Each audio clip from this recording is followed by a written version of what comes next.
ಯಾವುದು question paper serial number ಮತ್ತು OMR ಶೀಟ್ದು serial number ಅದು ಒಂದು ಇರಬೇಕಂತ ಲಕ್ಷಾಂತರ ಜನ ವಿದ್ಯಾರ್ಥಿಗಳು ಎಕ್ಸಾಮ್ ಬರೆದಿದ್ದಾರೆ. 3-4 ಕಡೆ ಹೀಗೆ ಸಮಸ್ಯೆ ಆಗಿದೆ. ಯಾವುದು ಕ್ವೆಶ್ಚನ್ ಪೇಪರ್ ಸೀರಿಯಲ್ ನಂಬರು ಮತ್ತು OMR ಶೀಟ್ದು ಸೀರಿಯಲ್ ನಂಬರು ಅದು ಒಂದು ಇರಬೇಕಂತನೂ ಎಲ್ಲೂ ಇಲ್ಲ, ಮತ್ತು ಅದು ಒಂದು ಇರಬೇಕಂತನೂ ಇನ್ಸ್ಟ್ರಕ್ಷನ್ಸು ನಾವು ಕೊಟ್ಟಿಲ್ಲ. ಇಟ್ಸ್ ಜಸ್ಟ್ ಕ್ವೆಶ್ಚನ್ ಬ್ಯಾಂಕ್ ಬೇರೆ, OMR ಶೀಟ್ಸ್ ಬೇರೆ.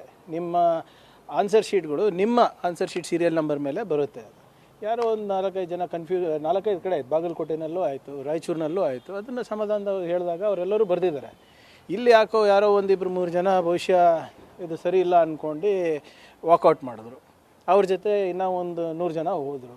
ಈಗ ರೂಲ್ ಏನು ಹೇಳುತ್ತೆ, ಒಂದು ಸರಿ ಆಚೆ ಹೋದ್ಮೇಲೆ ನಾವಂತೂ ಹೇಳಿದ್ವಿ ಹೋಗಬೇಡಿ ಅಂತ.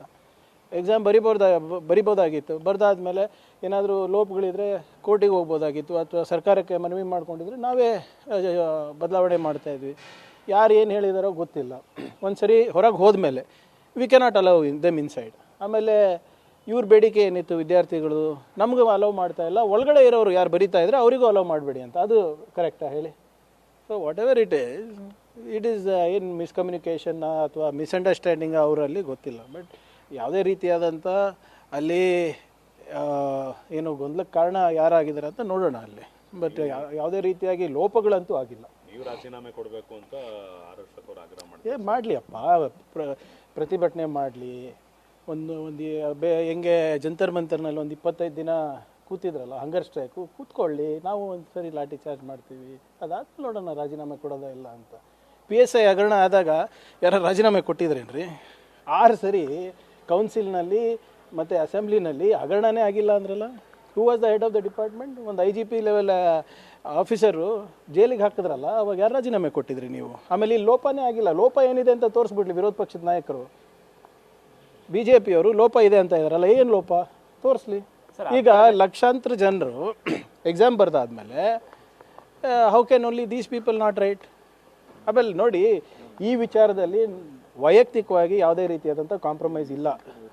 ನಾನು ಇವಾಗಿದ್ದಲ್ಲ, ವಿರೋಧ ಪಕ್ಷದಲ್ಲಿ ಇದ್ದಾಗೂ ಕೂಡ KPSA ಬಗ್ಗೆ, KEA ಬಗ್ಗೆ ಮತ್ತು ನಮ್ಮ ಯುವಕರ ಬಗ್ಗೆ, ಅವರ ಭವಿಷ್ಯದ ಬಗ್ಗೆ ಸಾಕಷ್ಟು ಕಾಳಜಿ ವಹಿಸೇ ಮಾಡ್ತಾ ಇರೋದು. ಈಗಲೂ ಕೂಡ ಹಿಂದೆ ಯಾವ ಮಿನಿಸ್ಟರ್ ಬಂದು ಮುಖ್ಯಮಂತ್ರಿಗಳಿಗೆ 3.5 ತಾಸು ಕೂಡಿಸ್ಬಿಟ್ಟು DC SP ಅವ್ರ ಜೊತೆ ಸಮಾಲೋಚನೆ ನಡೆಸಿದ್ದು?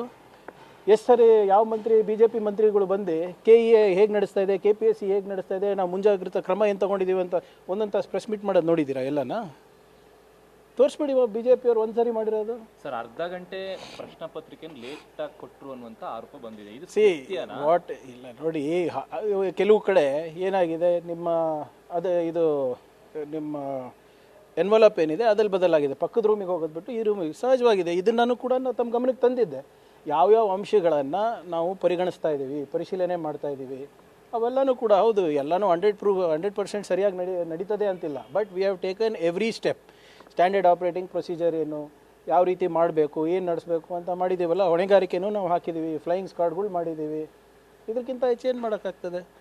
ಆ್ಯಂಡ್ ಈವನ್ ನಾವು ಈಗ ನೋಡಿ, ಸಕಲೇಶ್ಪುರ ಲೈನು, ರೈಲ್ವೆ ಲೈನು ಪ್ರಕೃತಿ ವಿಕೋಪದಿಂದ ಅದು ಟ್ರೈನೇ ಬಂದಿಲ್ಲ. ಸಾಕಷ್ಟು ಮಕ್ಕಳಿಗೆ ಅನಾನುಕೂಲ ಆಗಿದೆ.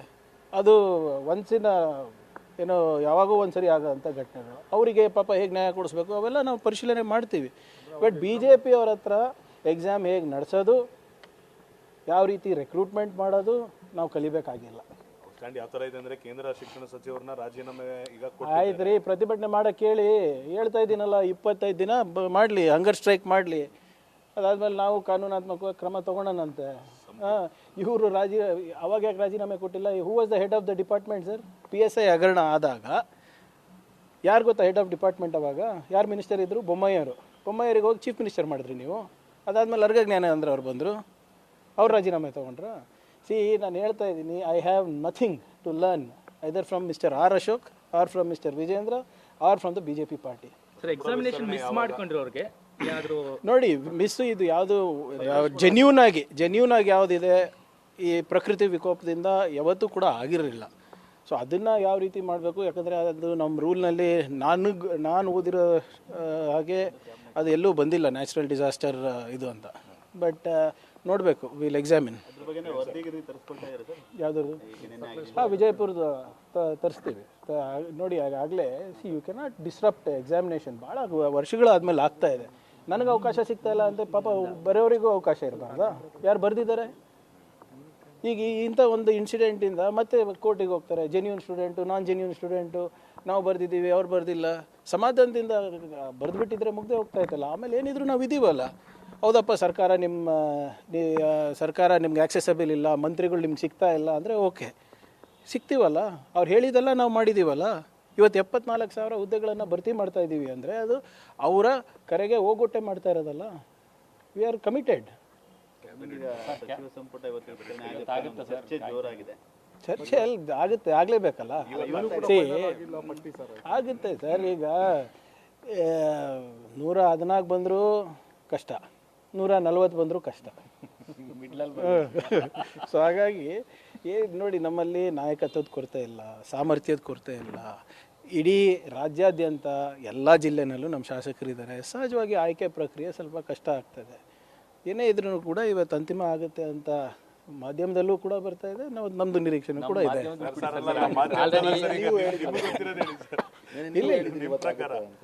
ಇಲ್ಲಪ್ಪ, ಅವ್ರು ಕೇಳಿದ್ರು ಆಗುತ್ತಾ ಅಂದ್ರೆ ಆಗುತ್ತೆ ಅಂದೆ ಅಷ್ಟೇ. ಇವತ್ತೇ ಆಗುತ್ತೆ ಅಂದ್ರೆ ಡೈಲಿ ನಾಯಕರಿಗೆ ಒಂಟುವನ್ನಿರುವಂತವ್ರು, ಡೈಲಿ ನಾಯಕರು ನೀವು ಒಂಟುವನ್ನಿರೋರು, ಹಾಗಾಗಿ ಏನಾದ್ರು ಅಂತಿಮ ನೋಡಿ ಆಗುತ್ತೆ ಇವ್ರೆ. We have to do. ನೋಡಿ, ಇವಾಗ ರಾಜ್ಯದಲ್ಲಿ ಸ್ವಲ್ಪ ಏನು ಪರಿಸ್ಥಿತಿ ಗಂಭೀರವಾಗಿದೆ.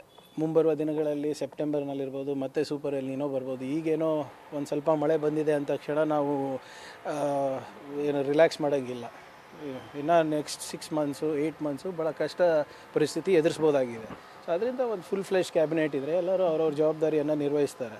ಸೊ CM ಅವರಿಗೂ ಬಲ ಸಿಕ್ಕಂಗೆ ಆಗುತ್ತೆ, ಮತ್ತು ಏನು ಸಾರ್ವಜನಿಕರಿಗೂ ಅನುಕೂಲ ಆಗುತ್ತೆ. ಸೊ ಇವತ್ತಾಗುತ್ತೆ, ಮೋಸ್ಟ್ಲಿ ಇವತ್ತಾಗ್ಬೋದಾಗುತ್ತೆ. ಡಿಲೇ ಆಗ್ತಿರೋದಕ್ಕೆ ಏನಾದರೂ ಇಂಟರ್ನಲ್ಲಿ ಹೆಸರುಗಳ ವಿಚಾರದಲ್ಲಿ ಇಲ್ಲ, ನಾನು ಹೇಳ್ತಾ ಇದ್ದೀನಲ್ಲ ಅವರೇ. ನೋಡಿ, 140 ಜನ ಎಲ್ಲ ಜಿಲ್ಲೆನಲ್ಲೂ ಇದ್ದಾರೆ, ಎಲ್ಲ ಸಮಾಜದಲ್ಲೂ ಪ್ರಾತಿನಿಧ್ಯತೆ ಇದೆ. ಎಲ್ಲ ಏನೋ ನಮ್ಮಲ್ಲಿ ನಾಯಕತ್ವದ ಕೊರತೆ ಇಲ್ಲ, ಎಲ್ಲರೂ ಸಮರ್ಥರಿದ್ದಾರೆ. ಕ್ವೈಟ್ ನ್ಯಾಚುರಲಿ ಆಯ್ಕೆ ಮಾಡೋದು ಕಷ್ಟ ಆಗುತ್ತಲ್ವಾ. ಈಗ ನಿಮ್ಗೆ ನೆನಪಿದ್ರೆ ಆವಾಗ ಸಚಿನ್ ತೆಂಡೂಲ್ಕರ್ ಇವರೆಲ್ಲ ಇದ್ದಾಗ ಟೀಮ್ ಇಂಡಿಯಾ ಆಯ್ಕೆ ಮಾಡೋಕ್ಕೆ ಎಷ್ಟು ಕಷ್ಟ ಆಗ್ತಾಯಿತ್ತು. ಸಚಿನ್ ತೆಂಡೂಲ್ಕರ್ ಇರಬೇಕಾ, ಸೌರವ್ ಗಂಗೂಲಿ ಇರಬೇಕಾ, ರಾಹುಲ್ ದ್ರಾವಿಡ್ ಇರಬೇಕಾ. ಸೊ ಹಾಗಾಗಿ ಎಲ್ಲನೂ ನೋಡ್ಕೊಂಡು ಮಾಡ್ತವೆ. ಶುಭ ಸುದ್ದಿ ಇದೆ ಸರ್. ಹಂಗಾರೆ ಆಗ್ಬೋದು, ತಗೊಳ್ಳಿ.